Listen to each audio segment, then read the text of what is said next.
L'équipe, nous sommes officiellement en alt season, les gars. On va parler de ça ce matin, puisque ça y est, il y a eu le pop-up du signal, les gars. Il faut absolument qu'on en parle. On ira voir plein de petites choses, notamment du côté de BTC, comme d'habitude. On ira voir aussi Inal qui est en train de défrayer la chronique. Et puis, on parlera d'un sujet important.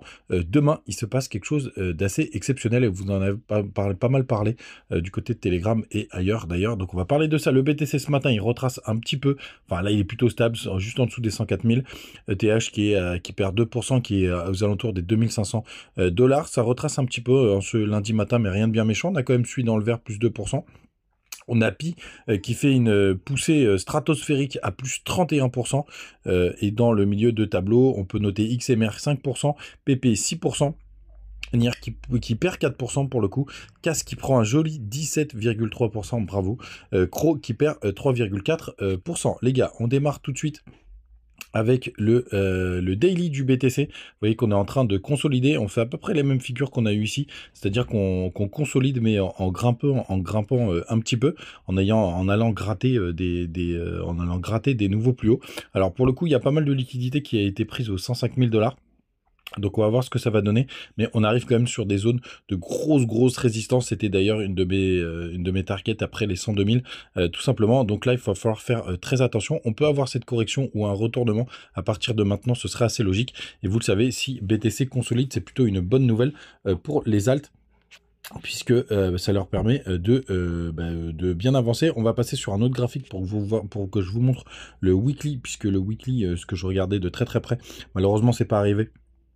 Mais on a quand même la deuxième plus haute clôture weekly de toute l'histoire, tout simplement. Vous voyez, hop, moi j'espérais qu'on aille faire une clôture un peu plus haute. Ça n'a pas été le cas, malheureusement. Vous voyez, la clôture weekly c'était en décembre 2024, tout simplement. La semaine du 16 décembre, on avait clôturé aux 104 000. Là, on a clôturé un peu bas, mais ça reste quand même la deuxième plus haute clôture weekly de l'histoire du BTC. Et ça, c'est quand même assez important de le noter. On va repasser sur l'UTBot, mais c'est pas sur ce graphique que je veux vous le montrer. C'est bien entendu du côté de la Bitcoin dominance, puisque ça y est, on a eu en weekly le signal qui s'est confirmé. Le signal sell qui s'est confirmé, ça fait vraiment plaisir. Alors depuis le daily, il nous a donné parfaitement le top, hein. Vous voyez, c'était la semaine du 7 mai, mais moi celle que j'attendais, évidemment, c'est celle du weekly, qui est beaucoup plus puissante, hein. D'ailleurs, la dernière fois qu'on l'a eu, c'était la mini alt season, c'était en novembre 2024, où on avait eu des belles bougies de correction.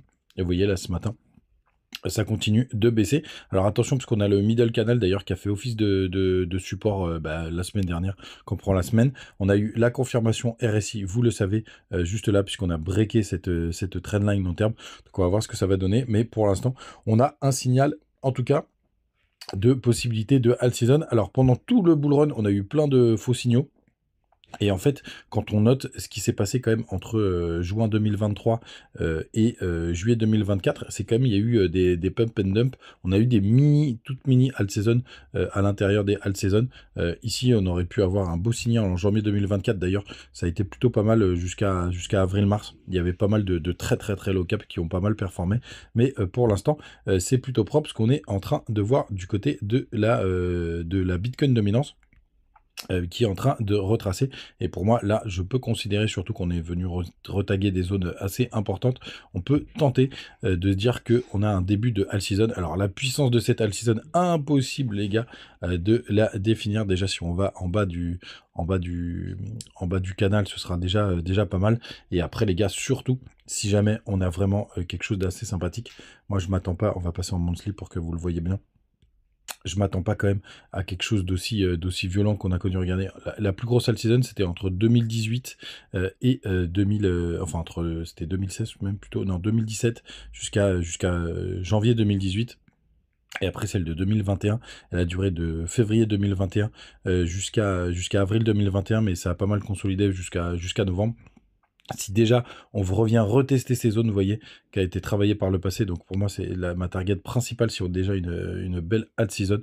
Pour le coup d'ailleurs, je vais plutôt mettre cette trendline, je vais la mettre, c'est celle-là plutôt, hop, la bleue, ce sera vraiment, bah, si on va la garder comme ça, ce sera vraiment pour moi plutôt pas mal. Vous voyez là, celle qui tag en octobre 2026, si on arrive jusque là, ce sera déjà très intéressant, tout simplement. Donc à suivre les gars, mais là on a vraiment un signal qui est très très bon. Pour la première fois en plus, ce signal, et c'est pour ça que c'est important de le noter, c'est que Ether est avec nous les gars, puisque la dernière fois qu'on a eu une micro all season, Ether, bah, il faisait rien du tout. On peut repasser dans... Ça devait être par là. Attendez, parce que j'ai plein de trucs sur mes graphiques en ce moment. Parce que je fais des grosses analyses. Hop, ça devait être ici. Et Ether a fait quand même un rebond. Vous voyez, juste là. C'était entre cette bougie-là et celle-ci.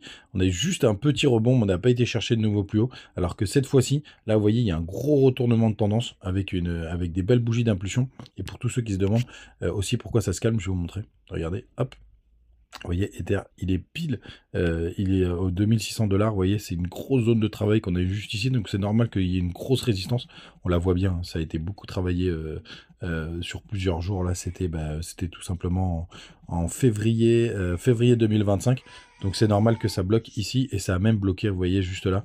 Donc on est quand même sur une grosse zone de travail, les 2500 $ du côté d'Ether.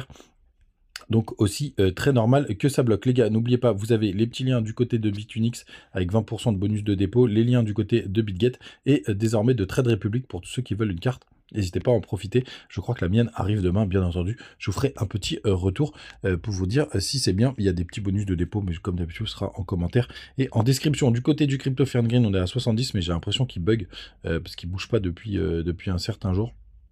Peut-être qu'il y a un bug ou pas. Liquidation 344 millions. Attention, les fundings sont encore sont bas pour la normalité, mais on se rapproche quand même de la normalité, donc faudra faire attention. Du côté des indicateurs, rien de bien méchant hein, sur la heatmap. On a toujours des fundings qui sont plutôt propres, à part Fartcoin, là, vous voyez, qui est pas mal dans le rouge, dans le orange, pardon. Donc on voit quand même qu'il y a un peu d'orange qui commence à apparaître, il faudra faire attention, notamment Moudeng, là, qui est en train de tout exploser. C'est complètement barjot. Et on a un magnifique Q2 de trimestre pour l'instant qui a plus 25%. Pour le coup, ça fait vraiment plaisir. Ça fait longtemps qu'on n'a pas vu des perfs comme ça. On va voir bien évidemment ce que ça va donner pour l'instant. Mais est dans le vert. Et tous ceux qui vous ont vendu un Sell in May in Go Away sont tout simplement des charlatans. Mais ça, je vous le dis depuis un moment. N'oubliez pas, vous avez aussi le Twitter. Ouais, ou X, pardon, X, où je vous partage des petites news en direct live, et le Telegram pour venir raconter votre vie. Et il reste 2 sujets à traiter ce matin. Déjà, Pipine, parce que c'est complètement ouf ce qu'il est en train de nous faire. Pipine, il est à plus, mais alors, ce que je voulais vous montrer, c'est plus ça. Il y a des très très grosses perces. Bravo à tous ceux qui sont rentrés dans Moudeng. Moi, je suis pas du tout dedans, mais c'est complètement ouf. Et il y a Pipine aussi qui nous fait des folies. Tout simplement, vous savez que moi, j'ai pris une position à levier dessus. Je vous ai même dit quand est-ce que je l'avais prise. Pour le coup, 2400% ce matin, ça fait plaisir. On va voir ce que ça va donner. Je vous ai dit, moi, une des premières targets, on va le mettre sur l'USDT, ce sera plutôt propre. Est-ce qu'on a été la chercher? Non, moi, j'ai une première target vers les 0,83, donc il y a encore un petit peu de jus à aller chercher. Il y a pas mal d'imbalance, notamment en weekly. L'imbalance weekly qui est jusqu'au 0,82. Donc c'est ma target, ma première target principale, et puis après on pourra aller chercher des nouveaux plus hauts en fonction de là où on en est. Comme d'habitude les gars, et très important, on surveille de très très près nos indicateurs de top.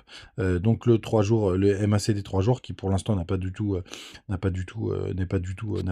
en baisse, et tous nos petits indicateurs ici et là de support, l'USDT dominance, vraiment les gars, il faut vraiment qu'on soit très très près sur ce sujet pour être nickel. Vous voyez déjà, c'est pour ça que je vous dis ça, on se rapproche déjà de la trendline. Alors l'avantage, c'est que la dernière fois on a traversé à l'intérieur, donc pour moi c'est vraiment toute cette zone qu'il va falloir surveiller, mais ça y est, on s'en rapproche déjà. On va regarder aussi tous les indicateurs de top qu'on a du côté du RSI, parce que vous savez que c'est le RSI pour moi qui va faire le job. RSI du côté de BTC, on a encore un peu de jus pour la trendline, mais elle est plus la noire là, elle est plus très très loin. C'était en weekly que je regardais ça. Ah, j'ai un doute parce qu'il y a la petite trendline bleue. On va regarder du côté du total 3, c'est un petit peu plus propre. C'est un petit peu plus propre la trendline. Hop, on va passer en weekly. Tac. On va enlever ça. Hop. Elle est là, ouais, on a encore un petit peu de jus, mais il faudra surveiller cette partie-là de très très près, puisqu'on pourrait la toucher. Allez, le dernier sujet du jour, après je vous embête plus, parce que demain, truc très important, il y en a beaucoup qui m'ont parlé, notamment avec la théorie du trône, qui est pas débile, et je suis assez d'accord avec lui.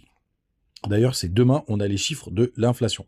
Et là, le marché s'attend à 2,4%, ce qui paraît très très haut, parce que Trueflation, avec qui il y a un décalage d'à peu près 45 jours, nous indique plutôt qu'on aurait quelque chose aux alentours des 1,8%. Donc possiblement qu'il pourrait tout simplement y avoir un gros décalage entre ce qui est attendu par le marché et la réalité. Et là, pour le coup, ça pourrait nous faire un pump assez stratosphérique. Puisque d'après les informations qu'on a, ce serait plus entre 1,7 et 1,9 parce qu'il y a quand même, faut faire quand même toujours attention par rapport à ce décalage. J'arrive pas à le sélectionner, ça fait tellement longtemps que j'ai pas foutu les pieds sur Trueflation. Mais grosso modo, ce serait un top. Ouais, je crois que c'était ça à peu près 45 jours avant. Oui, c'est ça, ça nous fait mars 2025, c'est à peu près par là. Mais vous voyez, qui nous annoncerait plutôt 1,8%, alors que le marché s'attend à 2,4%. Donc ça peut être plutôt pas mal. Demain à 14h30, ça va vraiment bouger dans tous les sens. Ce serait bien qu'on ait une petite correction sur la journée du jour. Pourquoi pas aller rechercher les petits stops sous les 102 000 dollars pour avoir beaucoup de jus, pour pouvoir pumper et qu'il n'y ait pas trop de monde dans le train demain. Mais ça peut être plutôt pas mal. Donc demain, grosse journée. On y reviendra un petit peu en détail demain, bien entendu, les gars. Et comme je vous le dis, pour moi, on peut avoir un signal de alt season et on l'a depuis quelques jours. Mais là, on l'a confirmé en weekly. Et ça, c'est quand même une grande nouvelle. Les gars, passez une très très bonne journée. On se retrouve comme d'habitude. N'oubliez pas, vous avez les petits liens de BitGet, de BingX, de Trade Republic et de plein d'autres. Passez une bonne journée. À demain. Ciao.